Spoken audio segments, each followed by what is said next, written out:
रीमा एक खूबसूरत रहस्यमयी लड़की थी। उसकी आंखों में कोई अनकहा दर्द था और होठों पर एक ऐसा आकर्षण जिससे कोई बच नहीं पाता। जब वह पहली बार अर्जुन से मिली तो उसे लगा जैसे वह किसी पुराने सपने को जी रहा हो। रीमा ने अर्जुन को एक वीरान हवेली में बुलाया। कहा, जहां हम होंगे वहां बस हमारा प्यार होगा और कुछ नहीं। उस रात हवेली में जुनून का तूफान था। गर्म सांसों के बीच प्यार और वासना एक हो गए। लेकिन जैसे जैसे रात गहराई, रीमा का रूप बदलने लगा। उसकी त्वचा ठंडी और नीली होने लगी। उसकी आंखें काली गहराई में बदल गई। अर्जुन डर गया, लेकिन हिल भी नहीं सका। रीमा ने कहा, हर 100 साल में मुझे एक प्रेमी चाहिए जो मेरी आत्मा को तृप्त कर सके। तुम मेरे हो, अब हमेशा के लिए। उसके होंठों का आखिरी चुंबन अर्जुन की आत्मा को खींच ले गया।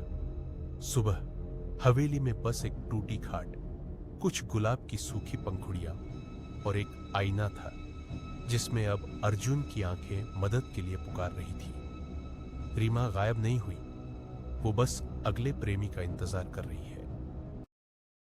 हवेली अब फिर से वीरान थी, लेकिन उस आईने में कुछ जिंदा था। अर्जुन की आत्मा, उसकी आंखें हर गुजरते पल मदद के लिए पुकारती रही। कुछ हफ्तों बाद प्रिया नाम की एक पत्रकार उस हवेली की कहानी पर रिपोर्ट करने आई। वो रीमा की कहानी जानती थी, या यूं कहो, उसने रीमा के बारे में सुना था कई डरावनी कहानियों में, जिन्हें लोग मिथक मानते थे। प्रिया के कदम जैसे ही हवेली के अंदर पड़े, एक अजीब सिहरन उसके शरीर में दौड़ गई। दीवारों पर लटकते पुराने चित्र, धूल से भरी हवा और वो आईना, सब जैसे कुछ कहना चाह रहे थे। जैसे ही उसकी नजर उस आईने पर पड़ी, अर्जुन की आत्मा हरकत में आ गई। उसकी आंखें और भी साफ दिखने लगी। एक धीमी सी फुसफुसाहट प्रिया को सुनाई दी, बचाओ। प्रिया ने डरते हुए आईने को छुआ और अचानक बिजली सी कौंधी। एक झटका सा लगा और प्रिया को रीमा की पूरी कहानी दिखाई दी। उसका दर्द, उसकी प्यास, उसकी कामनाएं और अर्जुन की कायर। लेकिन अब रीमा को भी प्रिया की मौजूदगी महसूस हो गई थी।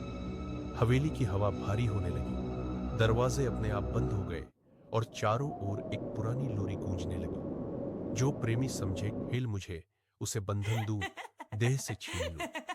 अब प्रिया के पास 2 रास्ते थे, भाग जाना या उस आत्मा से भिड़कर अर्जुन को मुक्त करना। प्रिया ने तय कर लिया था, उसे अर्जुन को बचाना है और रीमा की आत्मा के पीछे छिपा सच जानना है। उस रात वो फिर से हवेली में लौटी, इस बार एक तांत्रिक किताब और एक त्रिशूल के प्रतीक के साथ, जिसे उसने एक साधु से प्राप्त किया था। जैसे ही प्रिया ने हवेली में कदम रखा, हवाओं ने फिर से अपना नृत्य शुरू कर दिया। आईने के सामने बैठकर उसने साधना आरंभ की। आईने में अर्जुन की आंखें और भी साफ दिखने लगी और उसके पीछे रीमा। इस बार उसका रूप और भी डरावना था। उसकी आंखें अब जलते अंगारों जैसी थी और उसकी आवाज सीधे आत्मा में उतरती थी। तू कौन होती है मेरे प्रेम को तोड़ने वाली? रीमा गरजी। प्रिया डरी पर डगमगाई नहीं। ये प्रेम नहीं, कैद है रीमा।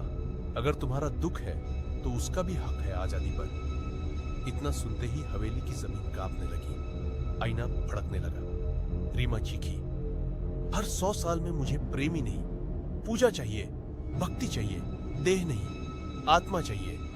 अब सच्चाई सामने थी। रीमा कभी एक देवी की साधिका थी जिसे उसके प्रेमी ने धोखा दिया था। उसी धोखे की आग में वो तांत्रिक बन गई और फिर एक श्राप जिसने उसकी आत्मा को हवेली में बांध दिया। प्रिया ने शांति से अपनी किताब खोली और श्लोक पढ़ने लगी। आईना अब कांप रहा था। रीमा की चीखें गूंज रही थी, ओम ह्रीं क्लीं नमः देवी काल रात्रि स्वाहा। अचानक एक तेज प्रकाश हुआ और सब कुछ शांत। आईने में अब कुछ नहीं था, न अर्जुन न रीमा, बस प्रिया अकेली खड़ी थी, थकी हुई पर मुक्त।